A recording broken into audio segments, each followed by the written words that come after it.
This is the Cannabis Update Podcast Video Edition, where we give leaders and organizations an opportunity to tell their stories and share information.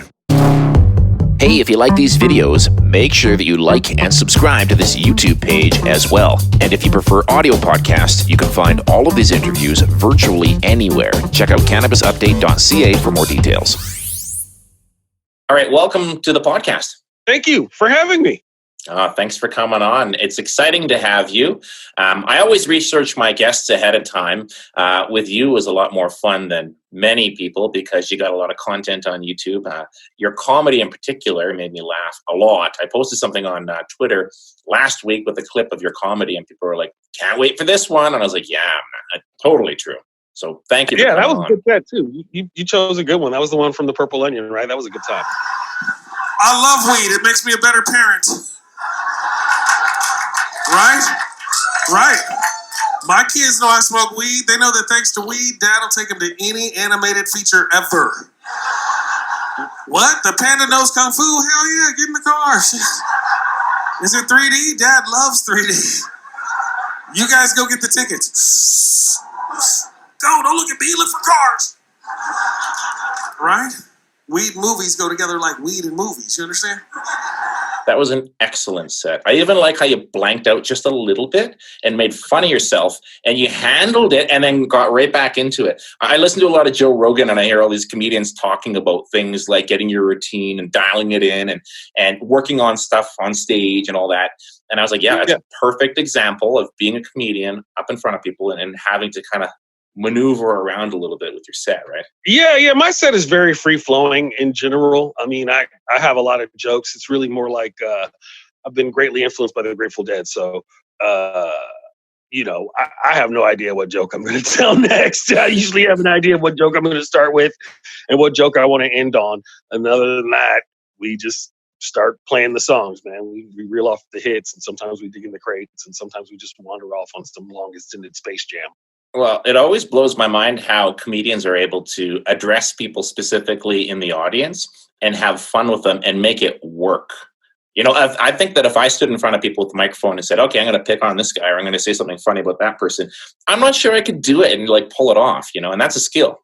Sure. You practice it. I've been a comic for a long, long time now, and you develop those things. And comedy is weird because comedy is really one of the only performance gigs where a little bit of heckling is maybe not encouraged, but allowed and understood. Yeah, fair. It's a wild choice of careers, that's for sure. Let's dial back a little bit here. Tell us who you are for anyone who may not already know. My name is Ngaio Bealum, and I'm a professional stand-up comedian and cannabis expert and writer and cannabis activist and cannabis lover and entrepreneur and world-traveling cannabis smoker. Of all the things that you do, which one would you say you identify with the most? Which is the most fulfilling for you? They're also, they're all kind of like part of the organic whole. It's what makes me who I am or what I am. So I can't really say that I enjoy one more than, stand-up comedy is probably the funnest. Right? Because you just travel around, you talk for an hour, and then there's drinks and flirting. I smoke weed everywhere. I don't give a shit. Especially on the golf course. Yes, I golf. Look at me again. Black people should golf every day. Anytime you can hit white balls with a stick. For real. Did I mention I get pulled over for bullshit? Did I mention that? Straight to the golf course. 4:20. What's your cannabis story? You are can I call you a cannabis guy? I guess by definition, probably. I am definitely a cannabis guy. You can even call me a stoner. What's your story then? How did you become a lover of cannabis? Well, I smoked it. Next question. well, okay, then let's put it. I really enjoyed the feeling. Yeah. How old were you the first time you tried weed? Probably like 13, but that didn't stick. I didn't really start using weed for serious until college. So, okay. My parents were big on the no drugs till college, and I've also been big on the no drugs till college thing with my kids too, and it actually worked. I was very shocked. It's around when you're a teenager for sure, and I remember in high school it was always around for me, and I smoked at time here and there. It wasn't hardcore. I think when I got about 20, I kind of got into it more and became more a lifestyle for me. Especially if you're my kid. You know, dad makes a living talking about weed and being around weed and stuff. So weed is very a lot everywhere. So you have to be, you know, you just got to talk to them about it. It's like booze. It's like any other drug. You don't want to just jump into it. Wait till you know yourself a little. How do you ride that line with your kids as a parent then? I mean, I have kids too, and I consume weed on a semi-regular basis, you might say. You just talk openly? Something, super open. Some things are for adults. Some things are for, you know, not for kids, right? Booze is not for kids. X-rated movies are not for kids. Weed is not for kids, right? And that's just how it goes. So when you get older, you can make these decisions for yourself. But as for now, let your brain develop. Get to know yourself a little bit and then see how you feel later. You may not even want to do it. So these would be the kinds of conversations you'd have with your kids. Like, do you talk openly about it? Oh, yeah, all the time. All the time. My kids known since they were like 5 years old. No drugs till college. No drugs till college. I talked to them all that. Listen, we act like kids don't have lives or they don't have wild ass friends and whatnot. And so I was always like, listen, you know, avoid booze. Don't ever take pills. Wait till you're in college to do some drugs. Yeah. Right? Well, people are going to want to experiment. People are going to want to try. Everybody's going to bring some things up. And, decide for yourself. Like, I mean, I'm 52 and I smoke a lot of weed, but I've never done acid. I've never tried cocaine. I've never tweaked or anything like that. I just like weed. I like a little mushrooms every now and then. It's pretty simple, pretty straightforward. Yeah. So. Most good people would say that. Where's the line between comedy and weed? How do they work together for you? I mean, obviously, a lot of your comedy is about weed. Sure. Write about what you know. Eskimos talk about snow.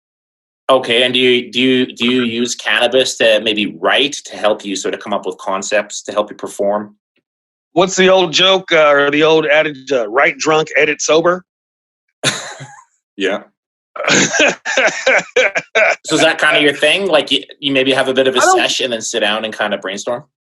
You know, I wish my discipline was such that I could actually sit down and write some jokes. It's usually just sitting in the car or talking to friends where I come up with most of my ideas and most of my jokes. I'm not. I have some friends who are like, man, I'm gonna sit down and smoke this joint and write some jokes. I'm like, that's cool. I'll sit around and smoke that joint with you for sure.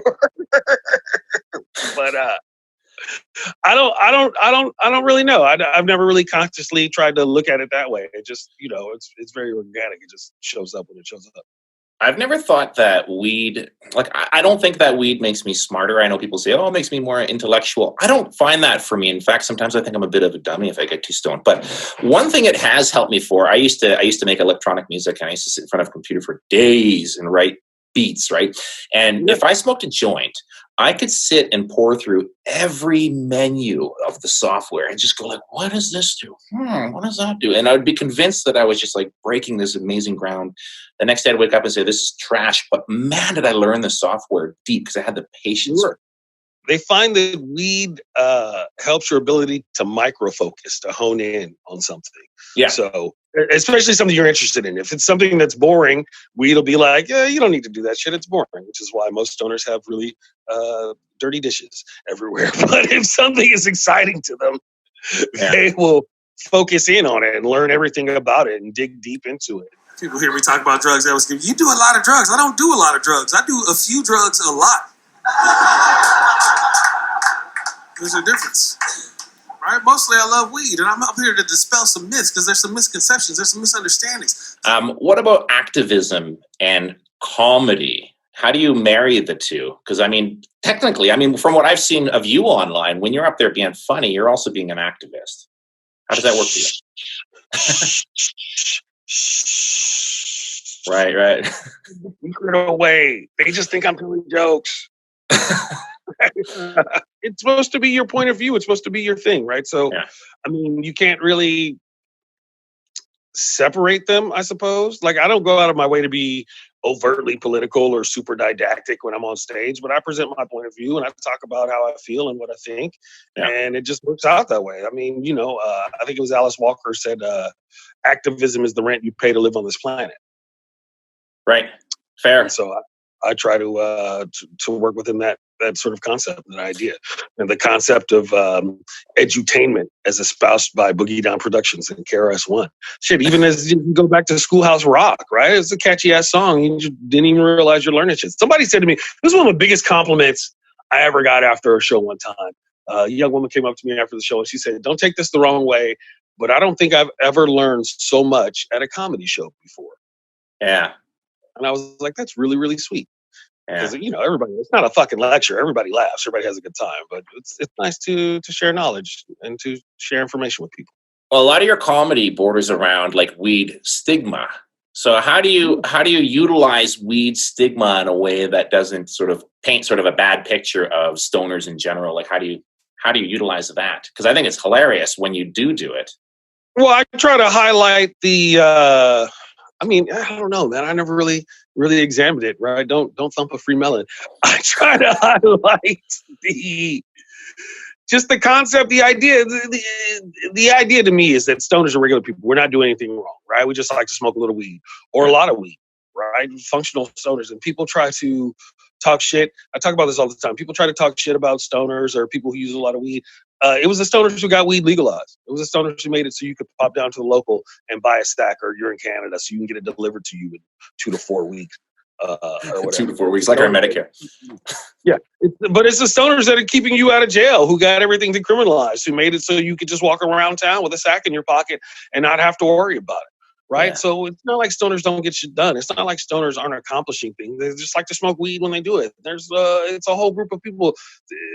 I say this a lot too. Cannabis is a subculture of every other subculture, right? For whatever it is that humans like to do, there's another group of humans that like to get high before they do that shit. That's true. Well, one thing I noticed with legalization federally in Canada here is that I think a lot of people join the scene who may or may not have had a real history with cannabis. Like, I was always a consumer, but I was never an activist, right? And I think initially there were a lot of people who were really trying hard to shake all the stigmas and be super straight shooters. And we like weed, but we're also very professional. And they're all talking about opening the Apple store of cannabis and all of this. Yeah. And it got to a point where everyone was a believer, and then they're like, these guys are full of shit, man. Like I changed and started calling it cannabis all the time, and then I was like, but that's not what I call it with my friends. So every time I interview somebody, I call it weed, man. I roll a joint. I don't have to use all these professional terms. So that.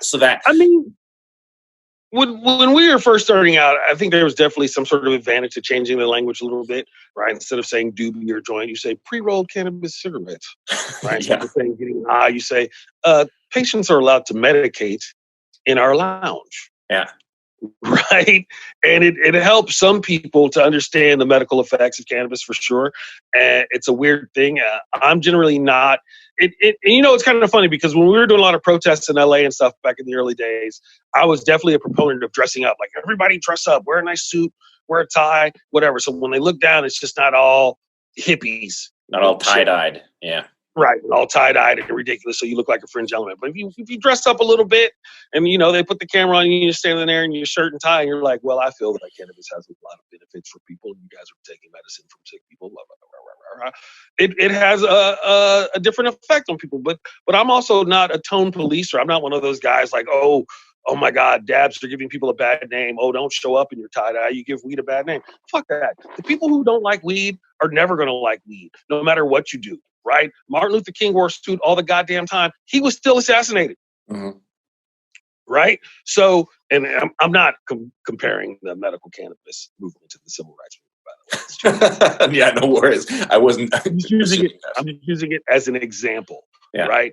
So people who don't like weed, who just really have it in for cannabis users, you're not going to change their mind if you call it cannabis and not weed or not pot. Yeah. But for some people, you may be able to help them find a different way to look at it or a different feeling for it. Yeah. You never know. But also just be yourself, have fun, man. Fucking smoke all the dabs you want. I give a shit. good stuff, baby boy.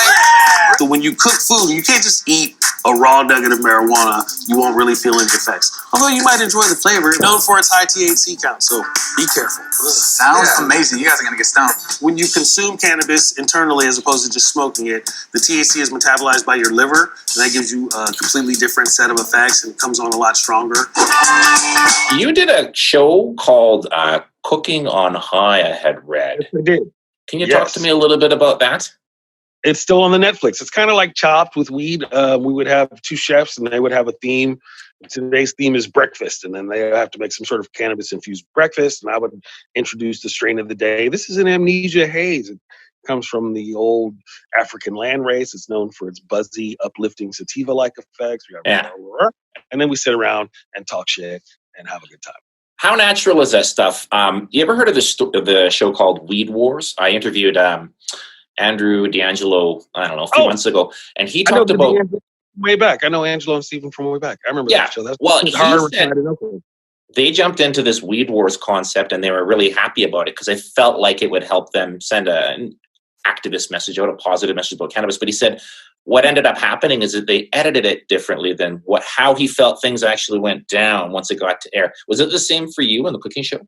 Welcome to the world of reality shows. Yeah.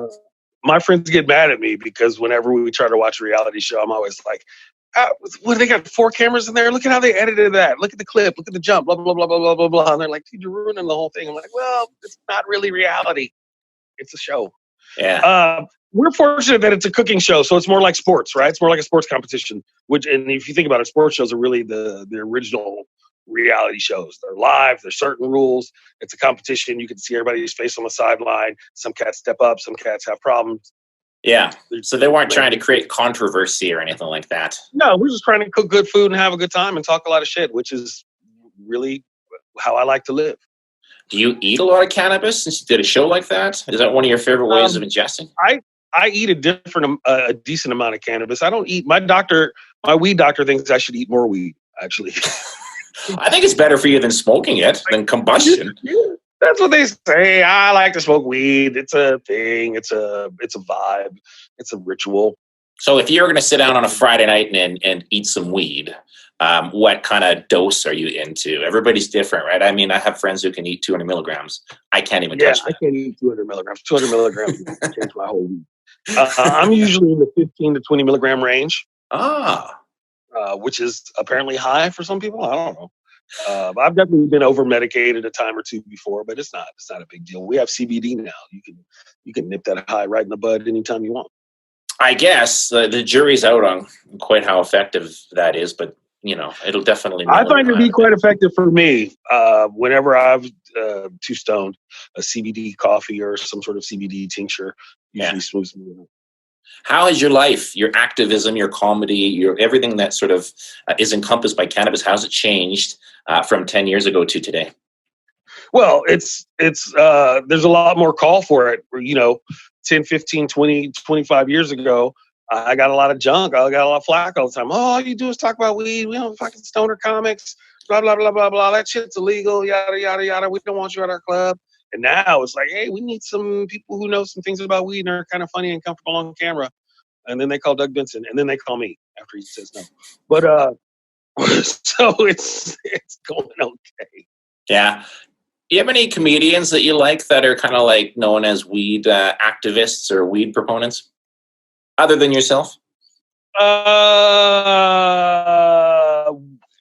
A lot of these guys, I don't know if they would be considered like activists. Like, when I say activist, man, I've been to so many protests. I've done so much court support. I've been to so many city council meetings, done a lot of activism type things. And a lot of these other cats, they definitely are proponents, right? You see them promoting cannabis legalization and talking about it and working toward legal weed. But in terms of like activism, like being out in the streets and doing that sort of thing, or showing up at Hemp Fest or Hemp Stalk or the Boston Smokeout or the Madison Tea Party or the Boston Tea Party or the Madison Smokeout, whatever. You don't see them at a lot of those things for whatever reason.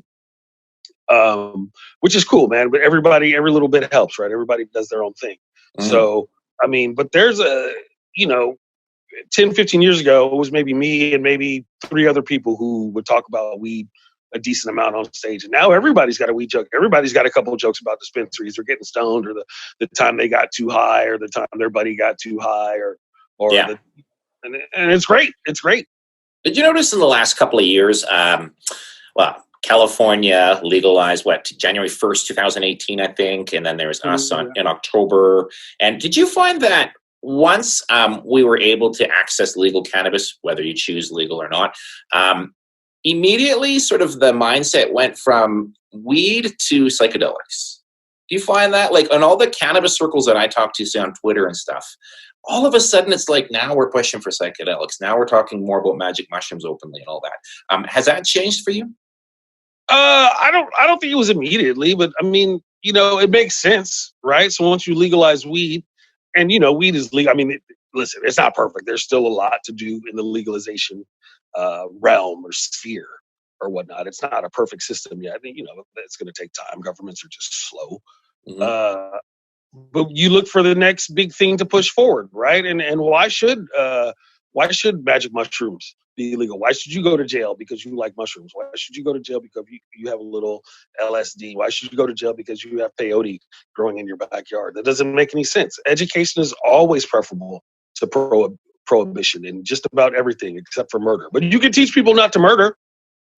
Yeah, right. Exactly. But murder still has to be illegal. But you can work better on teaching people not to do it and practicing not killing people. Well, I think that prohibition in its many forms is often what makes a lot of these drugs dangerous in the first place, as I'm sure you would agree. And that's the problem. I've been a law-abiding outlaw for a long time. What does the next 10 years have in store for you? What's your plan? If I know, I'm going to have to work on a retirement plan sooner or later. I'm in my 50s now. I better pay attention to that. I would like to open a cannabis social club, cannabis-friendly co-working social club spot. That's like one of my big plans, and do more TV and Netflix and things like that, and just travel around enjoying people and smoking weed and having fun. What else is there to do? That's the whole point of life. Any final thoughts? Anything we missed? Have fun, be yourself. Follow me on all the social media, Ngaio 420. That's Ngaio 420 on the Twitter and the Snapchat and the Instagram. Be kind to other people. Pass it to the left. No, I don't have anything else. Come to all my show. Wash your hands, everybody. There you go. Maintain social distance for now. Maintain your social distance for at least 4 more months. There you go. Thanks for doing this, man. I really appreciate it. My pleasure, man. Anytime. Thank you very much for having me over. Thanks for listening to the Cannabis Update podcast. We do our very best to be as accurate as possible, but take no responsibility for inaccurate details or facts. If something interests you, we're glad to have brought it to your attention, but please take the time to research the details for yourself.